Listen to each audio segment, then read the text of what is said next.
Isang babae ang nagreklamo matapos manong mawala ang 5,000 dolyar o katumbas ng mahigit 200,000 piso na padala sa kanya galing Saudi Arabia.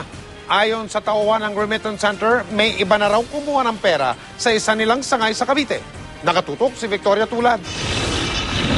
Halos hindi na raw makatulog sa pag-aalala si Melinda. Hindi niya tunay na pangalan. Matapos mawala ang money remittance niya na nagkakahalaga ng $5,000 o mahigit 200,000 piso. Ika-25 raw ng Abril nang magpunta sa Western Union sa Ermita si Melinda para kunin ang padala ng kanyang business partner na nasa Saudi. Pero laking gulat niya nang malamang wala na ang pera. Ang sabing gano'n ng customer service na paid out na daw sa Molino 4, Cavite. Sabi ko, paano ako mapupunta ng Molino 4, Cavite? Dito lang ako sa Manila. Kinabukasan, nagpunta raw sa Cavite sila Melinda, pero ayon sa teller doon, hindi sa kanila pinroseso ang naturang transaksyon. Ang ipinagtataka raw ni Melinda ay kung paanong na-withdraw ang kanyang pera, gayong may mga safety requirement na dapat ibigay para mapatunayang sayo nakapangalan ang remittance. Humihingi yan ng ID with picture, with address. Talagang hirap na ako. Hindi ako maka-move on sa mga trabaho ko. Inireklamo na raw ni Melinda ang nangyari sa Western Union, pero pinagpasapasahan lang siya ng mga nakausap niyang kawani.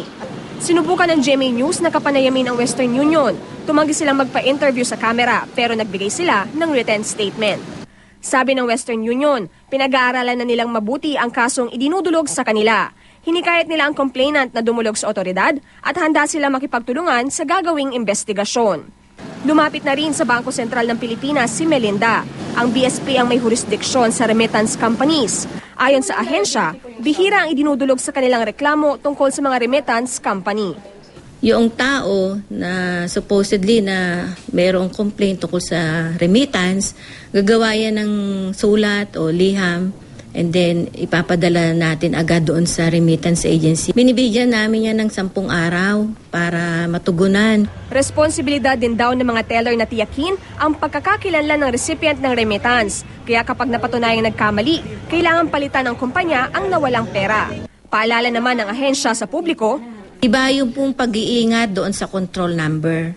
So, wag niyo pong ikwento, wag niyo pong i-share kung kanino man. Ingatan po din natin yung ating mga personal information. Victoria Tulad, Nakatutok, 24 Oras.